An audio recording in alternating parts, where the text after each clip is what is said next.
ফুটবলের দুনিয়ায় এমন কিছু প্রতিদ্বন্দ্বিতা আছে যা শুধু মাঠের মধ্যেই সীমাবদ্ধ থাকে না। এল ক্লাসিকোর ঠিক তেমনই একটা লড়াই, যার পেছনে জড়িয়ে আছে গভীর রাজনীতি। চলুন আজ সেই গল্পটাই খোলাসা করা যাক। তো মূল প্রশ্নটা হলো, রিয়াল মাদ্রিদ আর এফসি বার্সেলোনার এই ম্যাচ মানে এল ক্লাসিকো কেন এতটা ভয়ঙ্কর? কেন এটাকে বিশ্বের সবচেয়ে তীব্র প্রতিদ্বন্দ্বিতা বলা হয়? আসলে পুরো ব্যাপারটা একটা বাক্যই বলে দেওয়া যায়। এটা ছিল তিনটা লেভেলের লড়াই: খেলা, অঞ্চল আর রাজনীতি। তো এই প্রতিদ্বন্দ্বিতার মূলে যাওয়ার আগে চলুন এর বিশালতাটা একটু বোঝার চেষ্টা করি। মানে এটা ঠিক কতটা বড় একটা ব্যাপার। 400 মিলিয়ন, ভাবা যায় 2012 সালের একটা সাধারণ এল ক্লাসিকো ম্যাচ, যেটা কিনা কোনো ফাইনাল বা শিরোপার নির্ধারণী ম্যাচও ছিল না, সেটা টিভিতে দেখেছিল প্রায় 40 কোটি দর্শক। বুঝতেই পারছেন, এটা শুধু একটা ফুটবল ম্যাচ না, এটা একটা গ্লোবাল ইভেন্ট। এই যে এত শত্রুতা, এর আসল কারণটা কোথায়? এর শেকড় খুঁজতে হলে আমাদের ফিরে যেতে হবে স্পেনের ইতিহাসের একটা অন্ধকার সময়ে। সময়টা ছিল এক নায়ক ফ্রান্সিসকো ফ্র্যাঙ্কোর শাসনের অধীনে।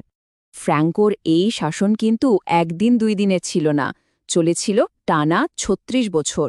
আর এই লম্বা সময়টা স্পেনের সমাজ আর এই দুই ক্লাবের ফুটবলীয় লড়াইকে একেবারে আমূল বদলে দিয়েছিল। রাষ্ট্রবিজ্ঞানী হুয়ান লিঞ্জের মতে ফ্র্যাঙ্কোর শাসন ব্যবস্থাটা ঠিক সর্বাত্মকবাদী ছিল না, ছিল স্বৈরাচারী।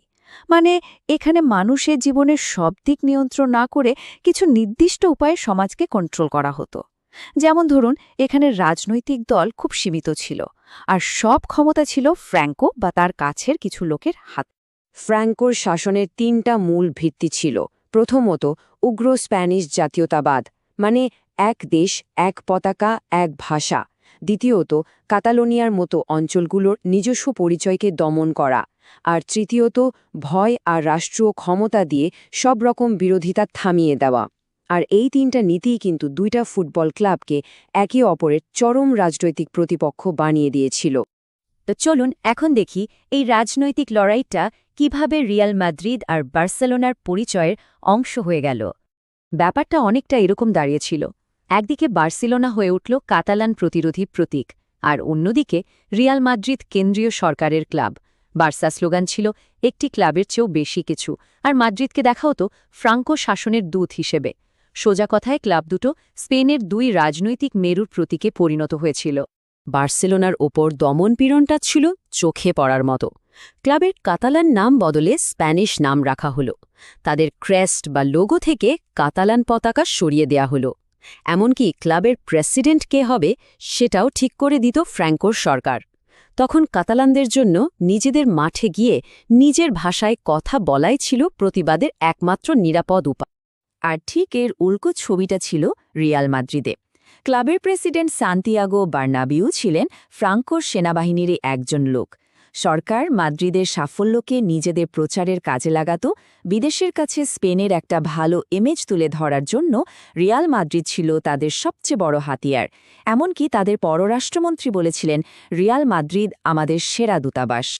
এই শত্রুতাটা যে কতটা ব্যক্তিগত পর্যায়ে চলে গিয়েছিল, তা রিয়াল মাদ্রিদের কিংবদন্তি প্রেসিডেন্ট সান্তিয়াগো বার্নাবিউর একটা কথাতেই স্পষ্ট।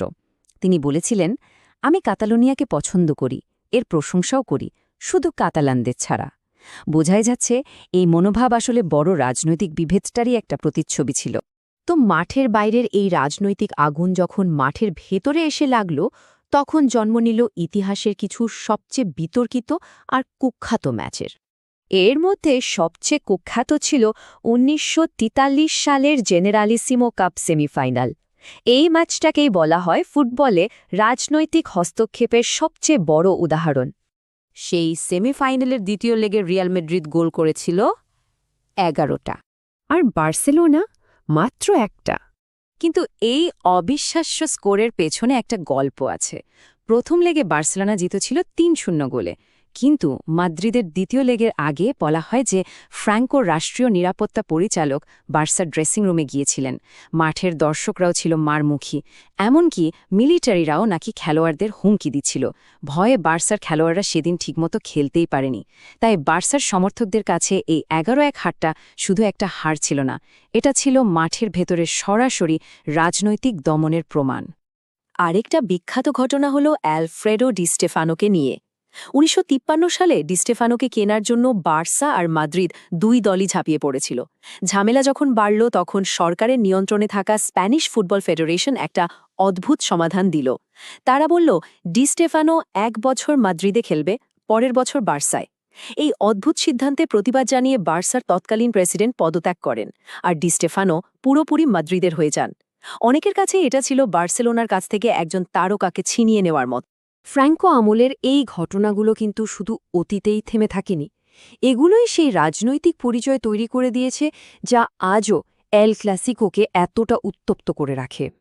ফ্র্যাঙ্কোর সময়ে মানে ১৯৩৯ থেকে ১৯৭৫ সাল পর্যন্ত লিগ শিরোপার সংখ্যাটা দেখলেই ব্যাপারটা আরও পরিষ্কার হয়ে যায়। এই সময়ে রিয়াল মাদ্রিদ জিতেছিল ১৪টা লিগ আর বার্সেলোনা জিতেছিল ৮টা। এই পরিসংখ্যানই বলে দেয় সেই সময়টাতে কাদের দাপট বেশি ছিল।